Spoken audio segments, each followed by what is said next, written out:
Hello, guys. Welcome back to another exciting episode on the show, Control or Be Controlled, a podcast designed to help you start thinking differently and take control of your life. And I remain your host, Darlington. Today's guest is Robert Bobby Doti, known as Bob. Bob, welcome to the show. Thank you. So, Bob is a historian, scientist, and author of Layers of Complicity, an investigation into the assassination of Dr. Martin Luther King Jr. You already know that this episode is going to be a very exciting one already. Combining a background in both science and history, Bobby applies an evidence-based approach to one of the most consequential events in American history, drawing on newly declassified government records.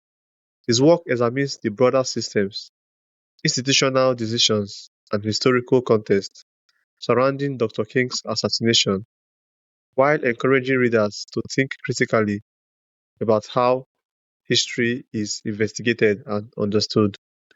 In today's conversation, we will discuss historical research, newly released records, government transparency, and why revisiting major historical events can still matter decades later. Once again, Bob, welcome to Control or Be Controlled. Thank you. I'm honored to be here. Uh, and I think just before we start, I think part of getting control of your life is knowing what happened in the past. It could be your own personal history, or it could be what happened in the United States of America. And if you don't have that knowledge, ultimately you cannot have control of your life. So that's my little plug in there. Okay, thank you so much. So I hope you enjoyed that introduction. Thank you. Yeah, no, I did. It's fairly accurate. Okay, so let's get into the questions I have for you. When I saw that you had to re-examine the assassination of Dr. Martin Luther King Jr., I was amazed, and my first thought was, why would someone want to re-examine the assassination of Martin Luther King Jr.? So why did you feel led to do that? And why did you feel the existing narrative was not complete? Well, there's two questions there. The first one is that I went back to school online, Southern New Hampshire University, and I found things happening in the United States, from my perspective, a little bit troubling, such as the way immigrants are being treated. And then I considered, after I got my degree, what would be the best thing to examine. And I decided to look in the end of Dr. King's life, why he was murdered. And once you get into that, you find that the existing narrative of a lone shooter, at least, is not adequate. And when you learn what Dr. King was moving into, he was moving not just the civil rights advocacy, he was moving into wars like the Vietnam War and how the United States treats developing world. And also he was moving into how poor people are treated in the United States. And with the recent documents of last year, we have a full picture now of the agencies that had a lot of hate towards Dr. King. So you had the FBI with heavy surveillance and COINTELPRO. You had the CIA with Project Merrimack. And you had the Army with Operation Lantern Spike. The CIA and Army were monitoring King in Memphis. And on the day King died, the CIA had after King was shot, they had an agent on the balcony who was supposedly a police officer on the Memphis police force. This is all confirmed by government documents. None of this is a conspiracy theory. So if you have all these agencies with hate or extreme dislike, and you have this James Earl Ray that solved their problem, I do not believe it's a great leap of faith to think somehow these agencies in some capacity enabled James Earl Ray by financing of Ray, by allowing Ray to escape to Canada with sophisticated aliases, that he had to have help. And all this is now well documented. And by previous scholars, and now after you reader was to read my book, I don't think they would have any doubt that James Earl Ray was not a lone operator. He had help from someone. Wow. So, thank you so much. So, how were you able to put all these pieces together? Well, when I got my master's in history, what I learned was that you simply go back to you look at the secondary books, the books by Gerald Posner, Hampton Sides, that believe Ray was a lone operator. Then you consult some of the other books, like by William Pepper, that believe in extensive conspiracy. And then you go through the journal articles to see what people wrote about this. Then after that process, you consult primary documents, what are available. From the primary documents, you can now generate a hypothesis. The books, like from Posner and Hampton Sides, they'll generate the background information about James Earl Ray. Now, even within those books, you can see the impossibility of James Earl Ray after he escaped Missouri State Prison in April of '67. He lived as an escapee from prison on the Martin equivalent of $114,000 with committing minimal crime for that. So that's very odd. Uh, James Earl Ray eventually had to move to Los Angeles, and he met friends in the legitimate world. He took ballroom dancing, if you can believe it. He had plastic surgery. He Wow. had hypnosis. He went to bartending school in December of '67, where he did so well, he was offered a job. At that point, he decides to go to New Orleans with his legitimate friends, where some people suspect he met either his brothers or he met the mysterious Raoul character that Ray claimed was the one behind the financing. After he went back to Los Angeles in January of 1968, he decides to stalk Dr. King. He goes to Atlanta, Georgia, and as a weird thing, he drops a check in the mail for a locksmith school. So obviously, it seemed like he had intentions of being a locksmith. Again, you can interpret that he wants to be a burglar if you feel he hasn't reformed. So then he buys a rifle, and the rifle was returned a day later for a more powerful one, a 30-06 Bushmaster rifle. And then he goes to Memphis, in a city he's never been before. And in the standard lone operator theory, he drives by the Bessie Brewer boarding house, and he decides that would be a great place to shoot Dr. King from at the Lorraine. He goes in one wing of the hotel, and he says, I don't want this room. It has a kitchen. I'm not cooking. He decides to take another room in a wing that had a better sight line. Now, imagine this is 3:30 in the afternoon. He eventually, according to the story, he shoots King at 6 o'clock. Never been in that city before. So at 3:30, after he takes the room, he then goes out to buy binoculars. There is a receipt for binoculars bought at a certain sporting goods store. There are fingerprints of Ray on the binoculars. When he gets back to the boarding house, he pushes a dresser against the window. After that, he decides that it's still not a great view. He walks down the hall to a community bathroom shared by all the tenants on the floor. He locks the door with the rifle in there, and he's in a cramped position off to the side of the bathtub. Some people suggest he was actually in the bathtub with his legs on each side of the bathtub for a better shooting view. He shoots. He, according to the official story, he wraps up everything in a motel blanket. He sees a police officer. He dumps the rifle in the blanket. If he took the rifle and got into his Ford Mustang, he would have committed the perfect crime. What identified James Earl Ray were the fingerprints on the rifle and some of the other items. They linked it to an escapee named James Earl Ray of Missouri State Prison. This also linked him to an alias he used in Los Angeles as Eric Galt. Eric Galt was a Canadian man, a real man, that when Ray escaped the first time, he ran to Canada, and he somehow acquired the name Eric Galt, a real man's name. The second time he drives to Atlanta after he shoots King.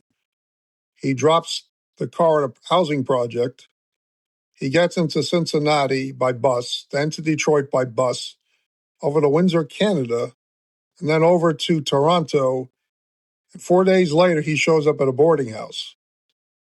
And at this point, he's getting two other aliases in Canada, Eric Ramon Sneed and another one, Paul Bridgman. He then eventually, after a month, he flies with the modern day equivalent of a $3,000 ticket to London. And again, no crimes were believed to be committed in Canada for the most part. And now he's in London and he goes to Portugal. And yet, with all this, he had the wrong name on the passport. Instead of having Sneed, he had Snea. So he goes to the Canadian embassy in Lisbon, Portugal, and has it corrected. He tries to get into Angola to fight against the communist insurgency. They don't want him. He goes back to London, and he's trying to fly to Belgium to get into the white supremacist government of Rhodesia. At the airport, the police recognized that George Ramon Sneed is linked to the Eric Galt passport by the Canadians going through 100,000 passport photos. If the Canadians did not go through 100,000 photos, it's likely that James Earl Ray would have been in Rhodesia, a country without an extradition treaty with the United States. So he came close to committing the perfect crime, and he came close to escaping. And again, he lived on the equivalent of 114,000 US dollars. The year before, he bought a Ford Mustang, the modern day equivalent of a $19,000 automobile. He didn't steal it. He bought a car in Alabama. So all of this is highly suggestive he had someone financing him beyond his brothers. And you look at the new documents coupled with the dislike of King and statements offered even before the documents were released that the third in command of the FBI, William Sullivan, said that King viewed him as an existential threat to the United States. Existential in English means it's a threat to your existence. So if King is viewed as a threat to the existence of the United States, then one has to wonder what they would do. And that's kind of it, the summary of I think the case in the book, what the book delivers if someone was to read it. Okay, thank you so much. This story is so wonderful. It feels as if you are narrating a movie to me, honestly. So, can you tell us what inspired you to write your book, Layers of Complicity? I think that it's very analogous to things that King was fighting for. In the United States, his opposition to, forever wars in the Middle East. This is even before the Iran conflict. And King was against the Vietnam War, the forever war of his generation. Uh, King also urged us have a new relationship with the third world, or what was called the third world, developing world. And the way the United States handles business recently is if you do the will of the United States, the country supports you. If you do not do the will of the United States, and even if you have democracy, you're going to have a problem, it seems. Um, King was also moving advocacy of poor people with his Poor People's Campaign of having a march on Washington demanding an end to poverty in the United States. Again, we see problems that the poor people have in the United States today. If there has to be a cut, it happens in healthcare, Medicaid for poor people. It doesn't happen in tax policy. It doesn't happen in sustaining tax cuts that help the wealthiest people in the United States. So I think it's really very pertinent to understand what Dr. King, why he generated this dislike or hate. And the same things that he was fighting for, we could see evidence of those problems still existing. Not just existing, but they're probably worse than in his era. You know, what he accomplished in racial equality in the United States by alleviating the worst of Jim Crow, one could imagine if he had another 30 years, what his advocacy could have done in foreign relations or the way poor people in the United States were treated. So I think it was very pertinent for me taking the current events in the United States to look at that. Okay, so your book covers all this, right? Yes. Okay. So your research includes newly declassified government record. Can you share with us what stood out to you most as you examined those materials? There are so many things, but a few of them I can mention. Uh, there was a CIA surveillance of Dr. King. The day he was shot, there's a record, like let's say 10 pages, of hour by hour where Dr. King was, where his wife, Coretta Scott King, was, where Dr. Ralph Abernathy was. After King got shot, there still was a surveillance record of where his wife was, where Dr. Abernathy was. There was a comment about the riot in real time of places in the city of Memphis where a riot broke out. So there was extensive surveillance by the CIA. They had a man on the balcony. His name was Merrill, his first name. Uh, this man was a member of the Memphis police force. And then in 1998, the CIA got very worried when the Department of Justice was re-examining this case. And the Department of Justice wanted to give this Merrill guy complete immunity so he can testify. The CIA was against giving immunity for one aspect of that day, and the aspect was was he part of the assassination team? So the CIA would not give him immunity. I guess their argument would be, well, if he committed a crime, he should be punished. But by doing that, then any chance this Merrill man might have told anything went out the window. And there was another document that James Earl Ray's first attorney, Arthur Haynes, was an operative of the Central Intelligence Agency. This is not a conspiracy theory. This document I uncovered. Arthur Haynes was known to be the chief lawyer for the Ku Klux Klan, a terrorist group committing racial violence in Alabama, bombing black churches. The question, even the fact that the CIA would use a man like that to recruit pilots is somewhat mind-boggling or disturbing, to say the least.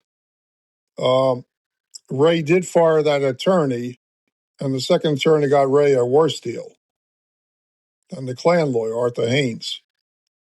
That was a second document, amongst many in there. The third document I think is kind of interesting. is that the CIA, after Ray was on the loose, they mentioned that there were two things they mentioned to the FBI.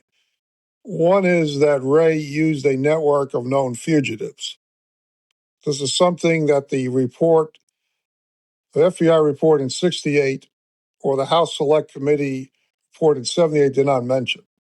So there's a document I uncovered that they believe Ray used a known network to escape to Africa, try to escape. So if he's using a known network, seems like he's having somewhat help, suggestive of help, that document.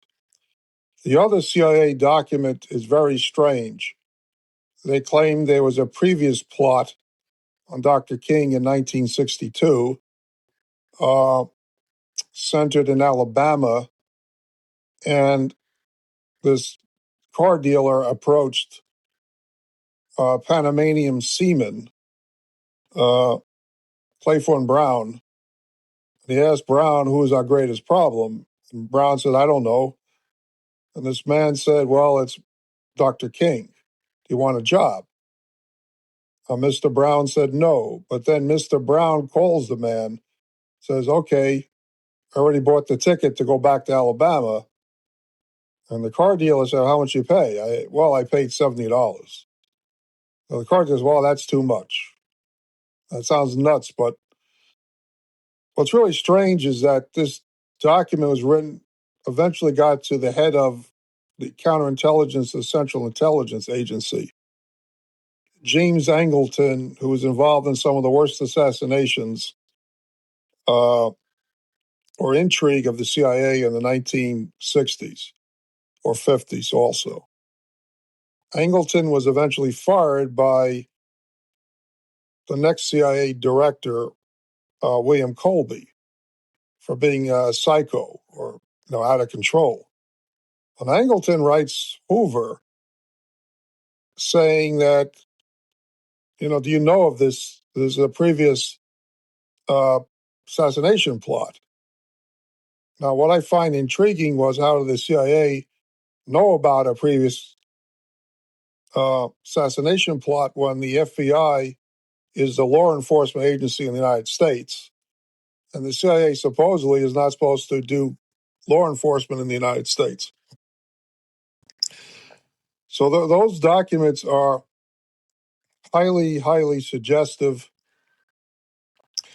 And other documents you can see that the harassment by the FBI and the way King was viewed, and it was the Department of Justice for the Army surveillance by the Military Intelligence Group made the incredible statement, well, the surveillance of King was so extensive, day by day, that even if they were in Memphis on the day he was shot, it's somewhat meaningless because he's always being observed. Now, if King is observed by the Army and the CIA if you had to say cynically, why didn't they notice James Earl Ray or rifle out of the room or whatever of the bathroom? It's just very, very, people don't want to admit this, but I think it's so suggestive of what happened there that day that the case is really a very strong circumstantial case that I don't know many things in history have that kind of evidence so suggestive of what happened there that day. Um, yet somehow, it's unfortunate that people seem not to care as much anymore what the implications might be. And hopefully my book can rekindle some of that interest in this case and what the implications might be to the current day. Okay. Thank you. Okay. Yeah. Thank you so much, Bob. Okay, that's my answer there. Okay. So, what role does critical thinking Hello? play? Yeah. Can you hear me? Hello? I'm here. Can you hear me? Hi, Bob. Hello, Bob. Hello? Hello? Yeah, it seemed like we were cut off. Okay. So, uh, What challenges did you face in separating documented evidence from speculation while researching such a controversial topic? Uh, I think you were asking how do I choose the correct evidence to look at? Was that the gist of your Yes. question? What challenges did you face in separating documented evidence from speculation while you were researching such a controversial topic? I think I was blessed in the sense that I'm a newcomer to this investigation. Uh, so I try to read with a neutral mind, and then I used techniques I learned in grad school about critical analysis. And it was really helpful that the sequence of timing was I started the project in February, and then there was a document released in July. So 5 months later, after all the research I did, the documents helped frame kind of the skeleton of the argument. Was okay, these agencies have hate. And then I looked at what previous writers wrote about the case, and then I critiqued the writers by using the primary documents that I had access to, and many of them did not. And so that helped me immensely in deciding what to use and what not to use. Um, so Okay, thank you so much. So, what do you hope readers will take away after finishing Layers of Complicity? I would like people to get a fuller understanding of what Dr. King lived for and why he died. It's not for me to exploit it or make money. I have my own conclusions at the end how I think the situation in Memphis went down. I ask my readers to look at it and consider the evidence, and then say what are the current implications if something like that could happen. Have we corrected? Has the United States corrected to enable that if you have a person into reform like that, it won't happen again? Well, that's really the key things that I'm looking for. Okay, thank you so much. So, what lessons can we learn today about transparency, accountability, and how history is documented and remembered? Well, clearly at the King case, the government, like just to use the examples I gave, they had that Ray had a known network essentially. They had information that Ray's first lawyer was a member, was an operative of the Central Intelligence Agency, and none of this was shared with the American people. So I would say, technically from that alone, there was a lack of transparency. So then when you get an explanation of what happened there, you cannot learn, you may not know what happened in any case when you don't know all the facts, key facts. So lack of transparency influences how history is being written. Uh, if Dr. King was in racial equality, advocacy, if you view Ray as a racist, which he probably was, most definitely, then you would have to say, well, it was just because a racist didn't like King. However, that misses the other aspects of King's advocacy and why powerful intelligence agencies of the security state of the United States dislike King so much. Um, so that's, I think, the best way to answer your question there. Okay, thank you so much. So, where can listeners learn more about your work and find your book? You can find my book on Amazon.com. You can go to my YouTube channel, Historian Bob Speaks, and post videos there. You can go on Amazon.com and also look for Robert Doti, Robert, my last name Doti, my author channel, and learn more about the work there. Um, and you can get a Kindle edition or you can get the paperback. And I urge you to ask your libraries to stock this book. Wherever you live in the world, it's important for everyone to be reading this book, I believe, at this point in time. Well, thank you for that.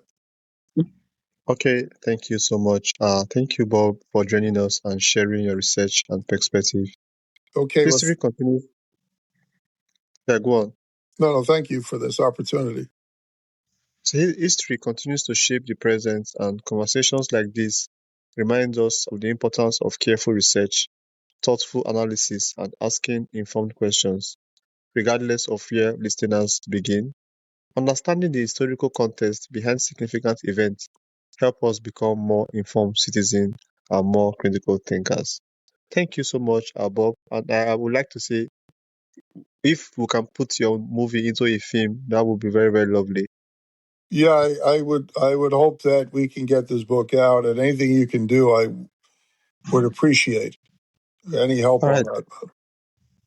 Okay. Thank you so much. I definitely will be reaching out to you with your email address. Yeah, Thank thank you you. so much and have a wonderful day, Bob. Same to you. Take care. God bless.